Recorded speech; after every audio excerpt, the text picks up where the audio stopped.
Good morning, everybody. We're going to get started with a few housekeeping notes. Today's event is being recorded. A link will be shared with you after the webinar is complete via email. We welcome you to revisit the content yourself and share it with your colleagues. The demo and its contents will also be available via the BlueSpark YouTube channel. All attendees are on listen-only mode, so you'll be muted throughout the webinar. If you have a question for our presenters at any time, please enter it in the Q&A box, and questions will be held for the Q&A portion at the end of the presentation. Note that due to the increasing users on many online platforms, you may experience intermittent availability on HD video during the live event. We'd like to thank you for taking the time out of your busy schedules to join us today, and we're going to get started by introducing Steve Patton. Take it away, Steve. Good morning, everyone. Thanks for joining our webinar. This is a few we've done so far here, and I found I need to kill a little bit of time at the start. It seems people kind of trickle in, and we start right on time here, and people seem to be just finished up the meeting and joining in a little bit. But while we're waiting here, I'm going to ask if we could put up our first poll question. Just going to ask just to kind of ask some questions on how the knowledge people would have on BlueSpark. Also, just to reiterate what Stephanie just said, if there's any questions that you guys would have, please just type them in the Q&A section and we will deal with them. I'll be kind of going through the questions and sharing them with the team as they go.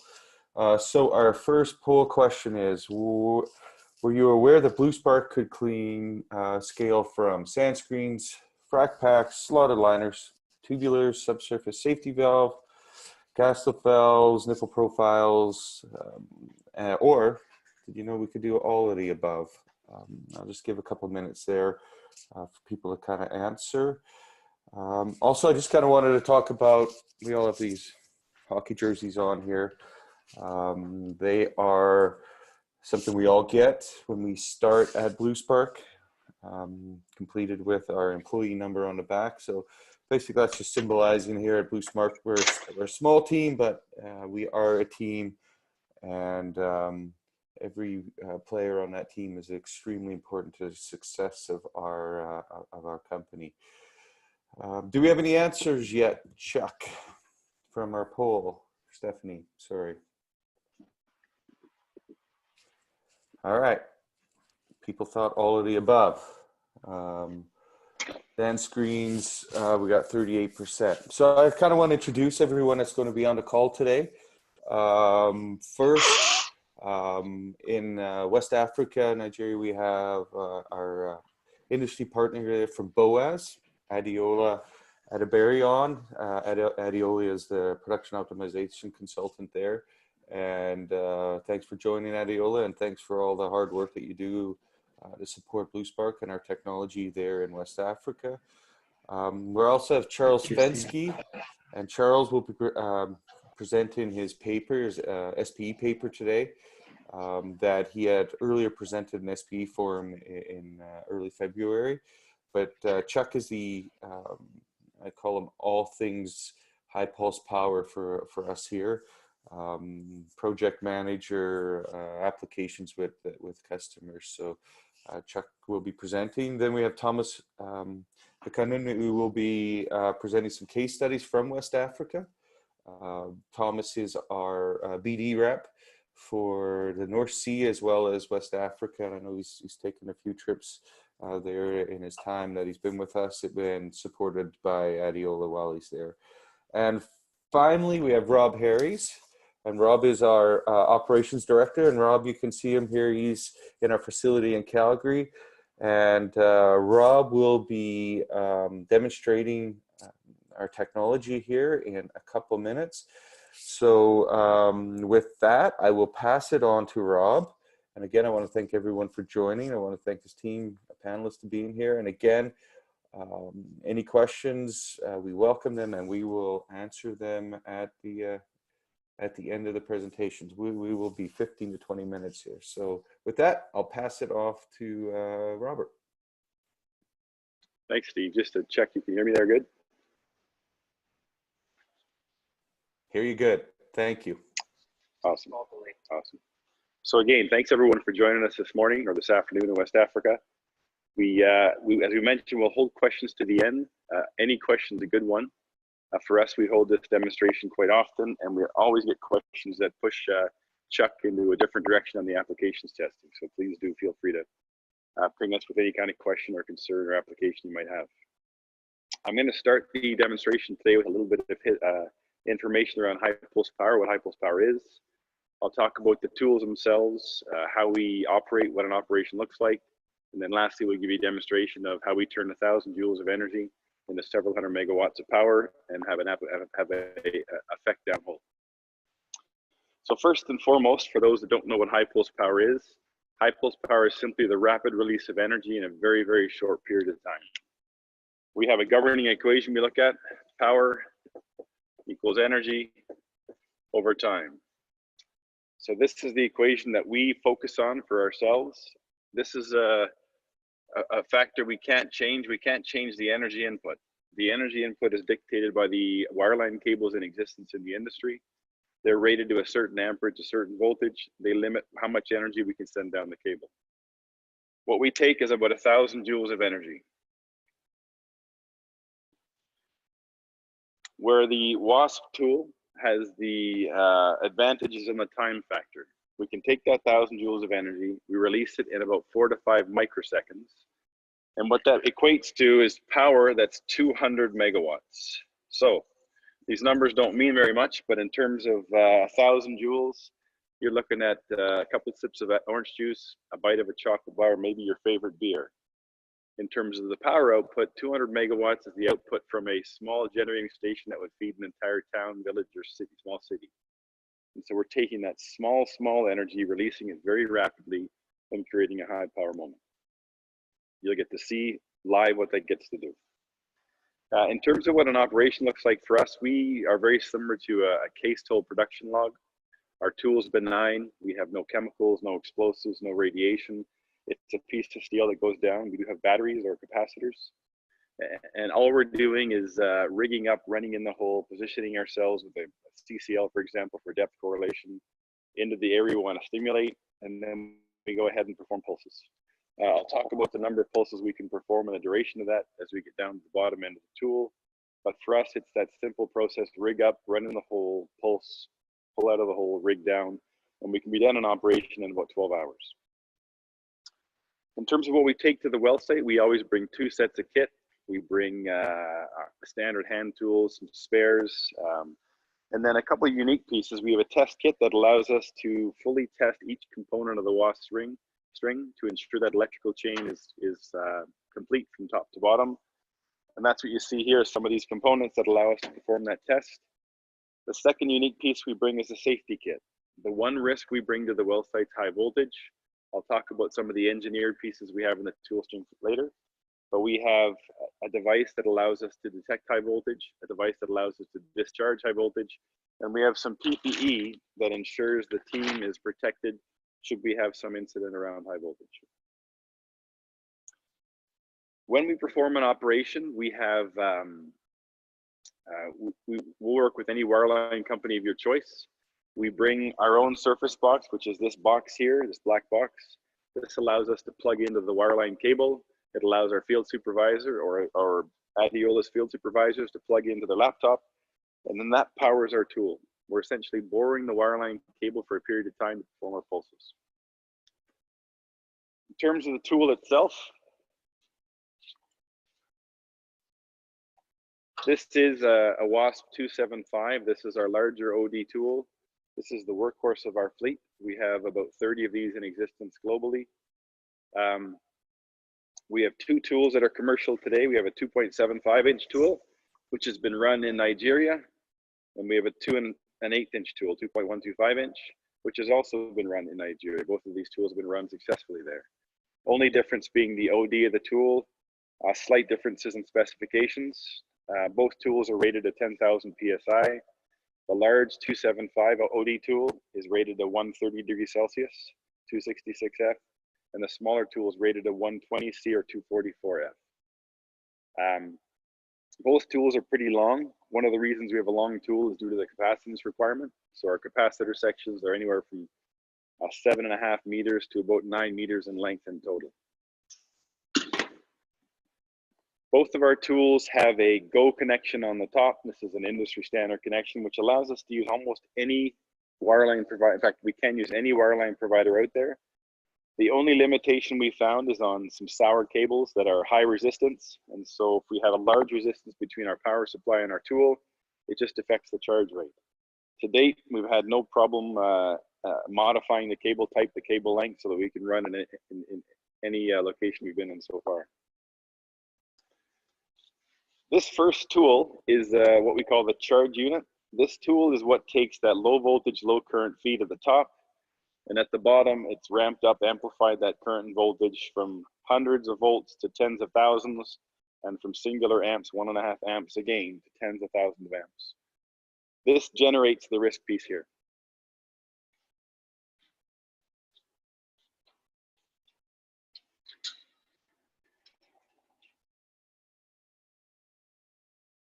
So I mentioned the high voltage risk. I talked about some of the devices we have to detect high voltage and discharge it and keep our guys safe. We don't want to rely on PPE. We don't want to rely on test kits. We don't want to rely on procedures. So we've built into our tool string 2 engineered devices that ensure the tool discharges the energy downhole. The first tool is called an ASD, an active safety device. It's located in the top, very, very top component. The ASD needs to see a certain voltage to close or open up to the rest of the tool, sorry.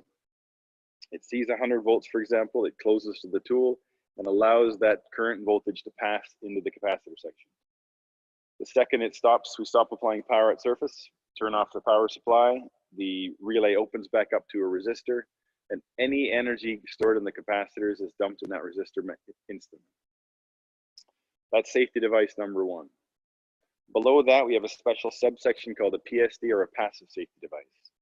The PSD has 6 resistors in parallel, and what this does is the current flows from the uppermost asset, the CUP. It flows into the PSD. It avoids the resistors. It takes the path of least resistance, avoids the resistors, charges up the capacitors to a certain potential. Again, apply power, charge the tool up. Should we not pulse properly, we turn the tool off at surface, turn the power off at surface. Safety device number 1, the ASD kicks in and dissipates all the energy in a matter of seconds. If this tool fails, what happens is any potential stored in the capacitors will bleed through this resistor bank and get to ground zero over a period of about 15 minutes. So procedurally, we have a 30-minute break between power off, between when we power off and when we touch the tools, ensuring we have an ASD and a PSD allowed to dissipate all the energy, meaning no risk at surface. The next 3 sections of the tool are all capacitors. As I mentioned, this makes up the majority of the length. In the 2.75-inch tool, we have close to 7.5 meters of capacitors.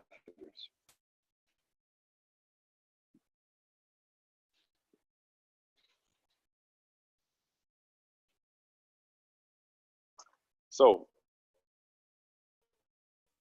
the capacitors end here.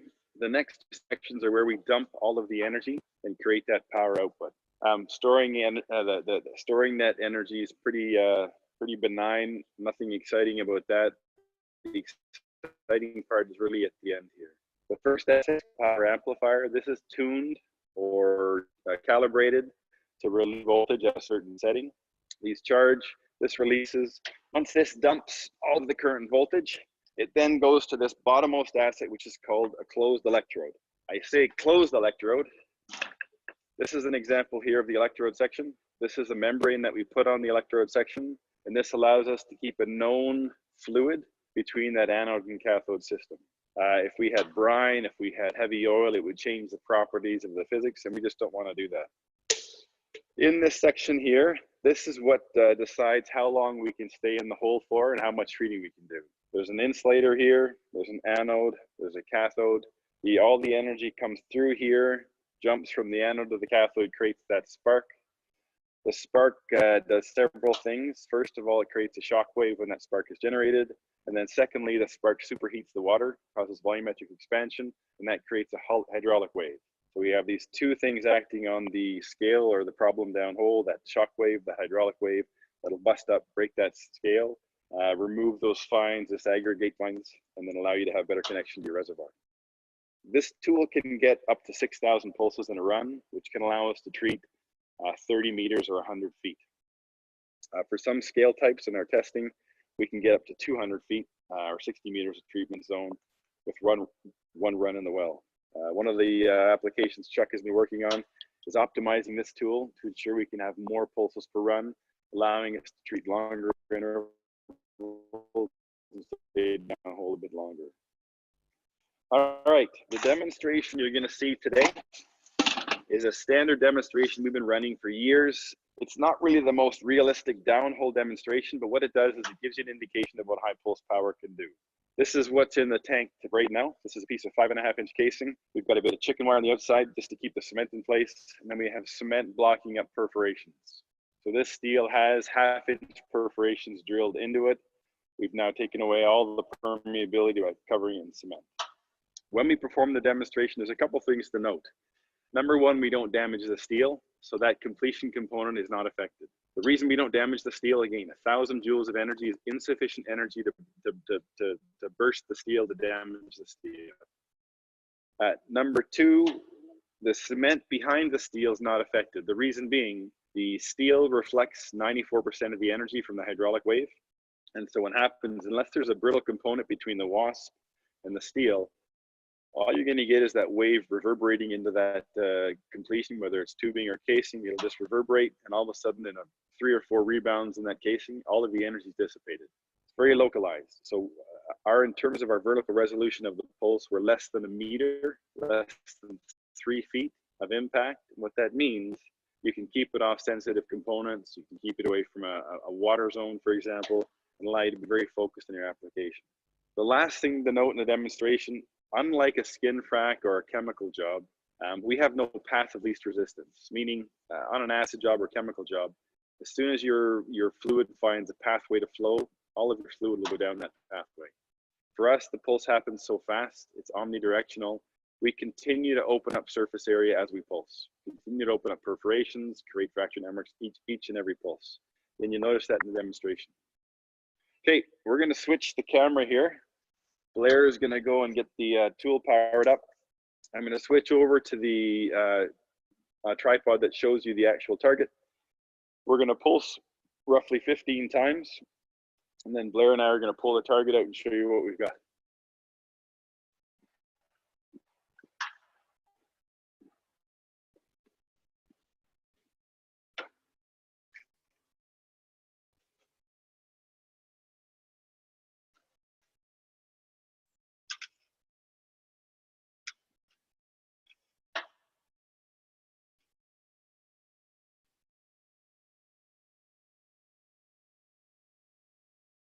Now, I'm not going to be able to speak to you here for a second, but keep in mind, this is 1,000 joules of energy.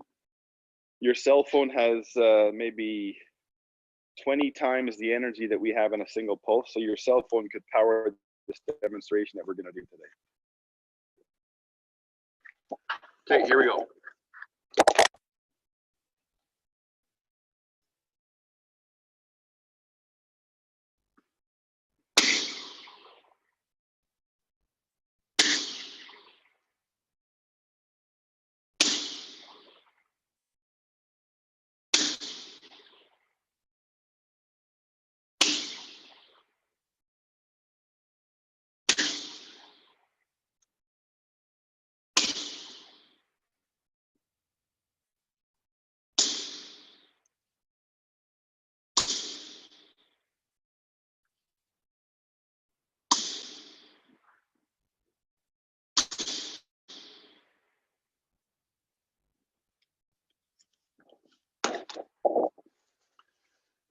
I'm not sure how great the resolution is for you guys watching on the video, but let me just gradually move this back, and Blair and I'll take this target out, and I'll bring it over for a close-up view to show you exactly what we've done with high pulse power.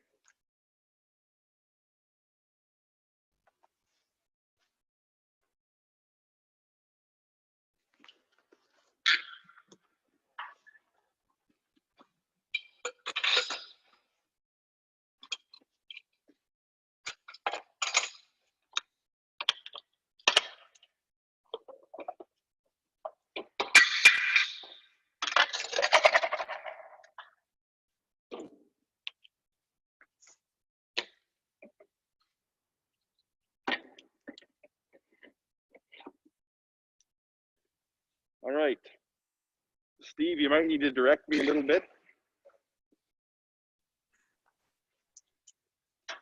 Can you see that? Perfect. Awesome. So what you can see, we have multiple perforations that have been opened up, not just one. Your chemical, your skin frac would only open one of those. You can see in this example right here, there's chicken wire in front of that perforation. So again, we use the chicken wire to help hold the cement in place. Otherwise, it would all fall off this small sample piece. But what we do is you don't damage that steel. 1,000 joules of energy gains insufficient. So that's all from me. Anyone has questions, please, at the end, we'll have a certain Q&A period. I'll pass it back to Steve.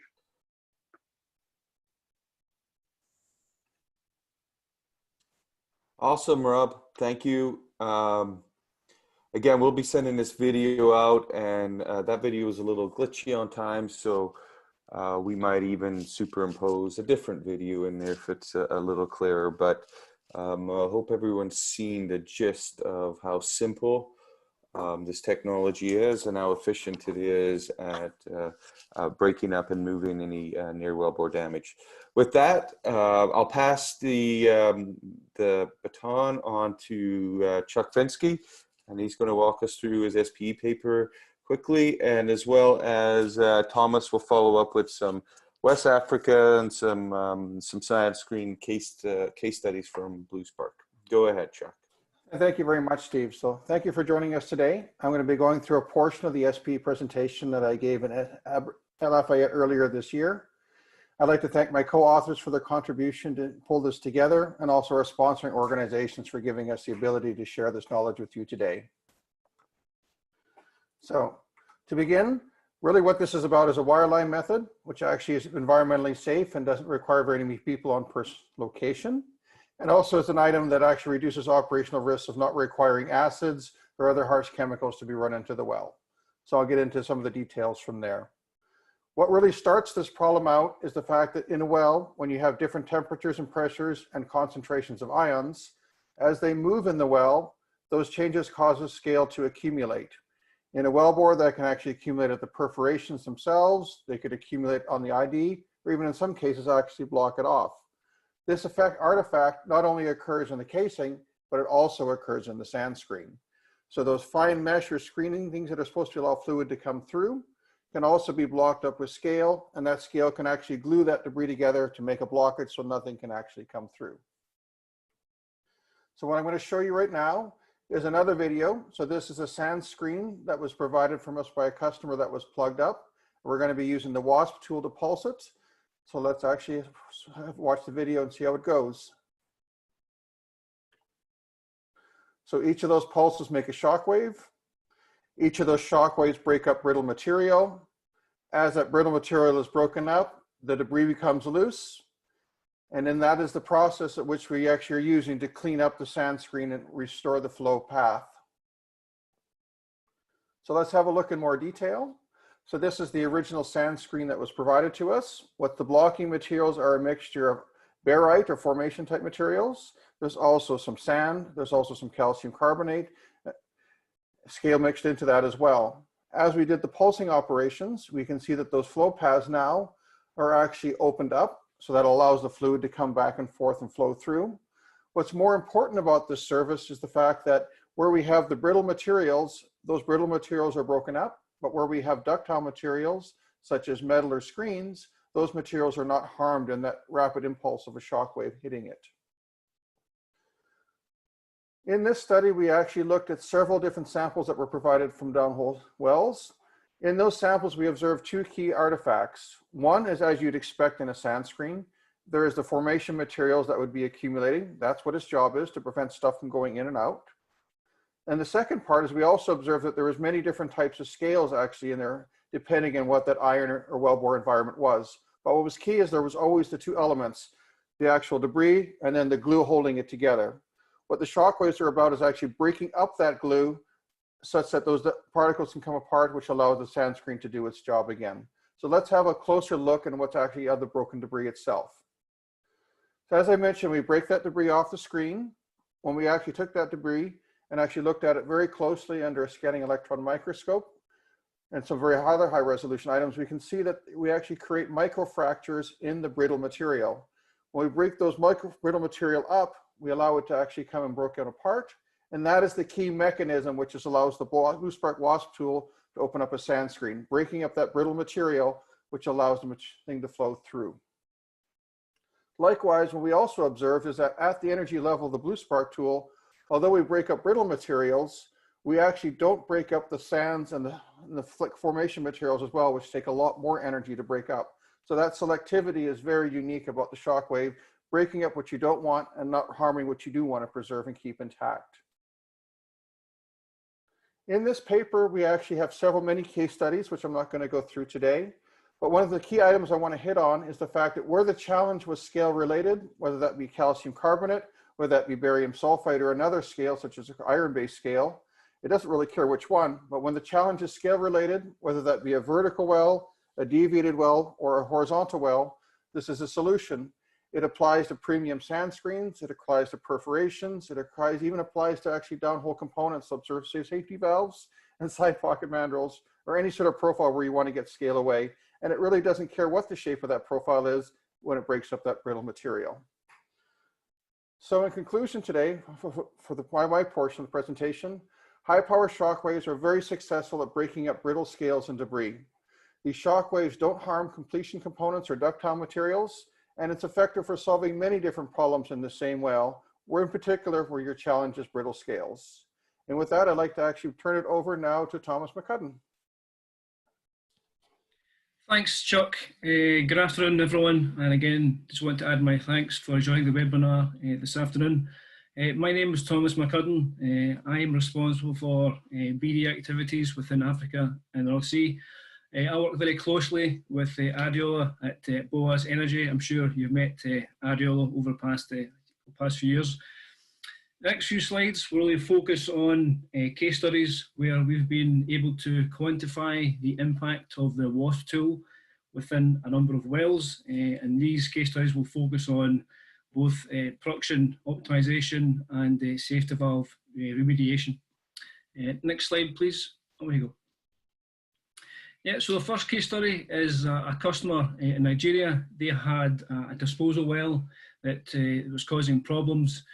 They experienced a decrease in injection rate, an increase in injection pressure, and it was actually identified to be fines migration, which was blocking their sand screen. So we ran in the WASP 212, which we have in country in Lagos in Nigeria. We did 2 runs in the hole. We cleared out all the blockages within the screen. Post WASP treatment, the customer followed up with an acid treatment. And because the WASP was able to clear out all the blockages, the acid was able to do a real deep clean. It had multiple paths to get into the screen and really do a deep clean. And we were able to do a pre-WASP measurement and then a post-WASP measurement. And we could see a huge increase in injection rate. And ultimately, after the acid job, there was a 3-fold increase in injection rate. So that was a great result for the WASP and a very happy operator. Our next case study, we're across to Malaysia. Here we had a major Malaysian operator who had quite a long section of horizontal screen. They had an intervention 5 years ago where they did a coil tube stimulation job. That was ultimately unsuccessful. They then did a production log, and it was determined that they had a lot of sort of heavy fluid within the screen.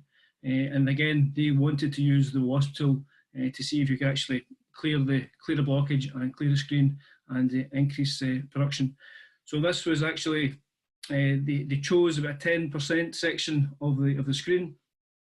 And post production, we did a measurement of the production after the WASP treatment about 3 weeks after the operation, and again there was a 3-fold increase in the oil production.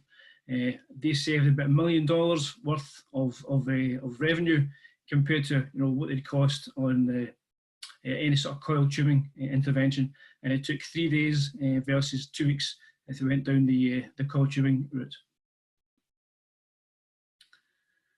Our last case study, this is over in Norway. Equinor actually presented, we did a joint paper with Equinor last year at ICOTA in Stavanger, which is an intervention event. So they stood next to us and they presented their findings as we were extremely happy with the WASP's efficiency and what we did with them. They had a challenge on a particular well. They had a safety valve that hadn't been operating properly. And as a result, the well was shut in for about 7 years, and the flapper was partially stuck open. They had a number of interventions previously, which had all been unsuccessful, and the scale was actually a calcium carbonate scale, which, as you can see from the diagram, was forming near the flow tube around the safety valve. So what we did is we did one running hole. We sat just above the flapper. We had a no-go to prevent the tool from going through the flapper. We pulsed about 3,000 pulses. We cleared that calcium carbonate. We got the flow tube and flapper reactivated after the first run. We did a second run where we pushed through the flapper to clear the area behind the flapper and the seal area. And one aspect of the WASP tool that's really quite effective is able to get behind areas that are really hard to get with acid or mechanical means. It's able to deal with complex profiles really quite well. So after that second run and hole, we did a successful inflow test. We were able to retrieve a wireline brush that was stuck in there previously. The well was brought back online and back into production as it was previously a good producing well. So Equinor were extremely happy, stood up with us at ICOTA last year, and then presented their findings. So that's it in terms of case studies. I'd like to hand you back to Steve Pettin, and we'll do our Q&A. Thanks, Thomas. Since you're hot right now, I'm going to throw a couple questions your way. The first one here, and I'll let me see if I can figure this out. I think this just came live. Is the pulse energy? This is from John, and John, thanks for the questions, and we've got a few questions rolling in here. The first one here is from John. Is the pulse energy able to break up barium sulfide scale into wellbore? I know you just showed the calcium carbonate SSV case studies, but could you maybe talk a little bit about the barium sulfide history that we have as well? Yeah, no problem. I mean, in terms of our experience, we've done just under 600 jobs since 2011. So we've had a wide range of experience in dealing with different types of scale. Iron carbonate, barium sulfate, calcium. I think it's about 20 different types of scale that we've worked with. And because barium sulfate is quite a hard scale, it's hard, but it's very, very brittle. So we can easily chew through that type of scale. What we do before every operation, we try and identify the type of scale we're working on, and then that helps us modify our WASP program so we know exactly how many pulses are required to move that type of scale. Different types of scale will require different types of pulse or different number of pulses. So for example, calcium carbonate would be between 30 and 40 pulses per foot. But for harder type scale, for barium, for example, we'd need more pulses per foot, maybe 40 to 50 pulses per foot to remove that scale. But we've got a good track record with scale. Barium sulfate is not a challenge for the WASP. We can eat through that relatively easily. Thank you, Thomas. Hey, John, just to follow up, I just posted your other one here, and you're asking about a down-hole camera prior to the WASP. It didn't have to be run. It was Equinor's decision to run the camera. They actually, and Thomas talked about different interventions on that well. They had actually had some fish stuck as well, some slickline tools, some brushes, that sort of stuff. So they had ran the camera to see exactly what was there. This well was kind of either we fixed it or it was ready for abandonment. And Thomas never, I don't think, hit on, but that was a 6,000 barrel a day well that came online after we provided the solution for the SSV. Chuck, I'm going to throw a similar one here to you. So Joseph asks, how can WASP be applied to clean up asphaltenes and plug tubing? And then we've got an anonymous question here. He's asking about wax. So I think if you can kind of roll two of those together, maybe even just allude or add on to a little bit of what Thomas says about barium sulfite, I see you nodding your head a bunch at his answer, so I'm very happy that Thomas was answering the questions to the technology experts' agreements. But if you can just kind of allude to the challenges that we have with waxing and asphaltenes, and then maybe even just a little bit on the barium sulfite as well. So I'm going to pull all this together. So we saw in the demo how we release that energy very fast. We have a very rapid and very sharp shock wave that goes out. That shock wave is really effective on brittle materials, which don't have much tensile strength. So when they flex, they actually crack and break. When you have very ductiles or even elastically tight materials, if you can imagine that shock wave hitting a jello or a rubber plate, it's going to absorb that energy and it's not going to fracture or break. So unfortunately, where you have waxes and asphaltenes, which are very elastic or soft materials in that regard, those ones are not affected by the shock waves. It's only really the brittle materials, such as the different scales, and particularly calcium carbonate and actually barium sulfate, which break very easily with shock waves. Thank you, Chuck. Hey, Rob, are you still there? I'm just gonna, another anonymous attendee. Seems a lot of people have that same last name. Can it be used, the WASP, in well temperatures if it's over 120 degrees C? Maybe just talk a little bit about some of the wells we've done with some cooling, and also maybe just hit on the difference in the 275 and the 212, if you don't mind. For sure. So the 275 tool is rated to 130C. The 212 tool is rated to 120C. And that's a pretty hard stop. When we get past that temperature, we do know our tools will stop functioning. What we've done for some clients is we've provided active cooling. So we've pumped into the well to cool down the well prior to treatment. And that's been successful for us in certain places here in Canada. It's been explored in some Middle Eastern countries as well. Hey, Rob, while I got you, that case study that Thomas was showing there in Malaysia, how did we get the tools? There's a question that came in. How do we get the tools in the horizontal wells? Have we tracked the tools before? Yeah, so for us, we're happy with any conveyance. We'll go on tractor, we'll go on e-coil, we'll go on standard wireline. We built the tool to be compatible. It's built in sections, and we're certainly able to get down almost all horizontal wells. Thank you. Debris. Joseph asked another question. How is the debris recovered? Are they left in the well or recovered to the surface? Chuck? Okay, so what we have, mechanism when you have the scale glue being broken up, all we're doing is really breaking that bond with the debris. So it depends on the particular well what happens. If you can imagine a tubing or a casing in a vertical well, when you break it up, gravity will do its bit and it'll settle itself down. When you pulse for a long time, you can take those bits of debris and actually make them up into finer and finer powder. Depending on the well flow or the suspension of that debris, they may be actually produced to surface. And likewise, if you're breaking up debris behind a screen, that debris could never get through the screen again. It's still going to stay where it was before. So the WASP really, its job is breaking up the scale. It's the other well factors which look after moving that scale from wherever it was to wherever it would be end up in the future. All right, keep on going, Chuck, because there's one from Ryan. Thanks for the question. Is it effective on halides or scaling plugging in the near wellbore area, say 1 to 3 feet, he's asking? So the halide or salt-based scale, that actually is one that shows up quite frequently in some of our scale analysis. So what I mean by that is wells where we've actually done WASP, it's been successful, we get pieces of that scale back and actually have the analysis done. So that halide, which is often in combination with some of the other scales, is broken up. With the WASP tool, it makes that shock wave at where the spark happens and it travels out.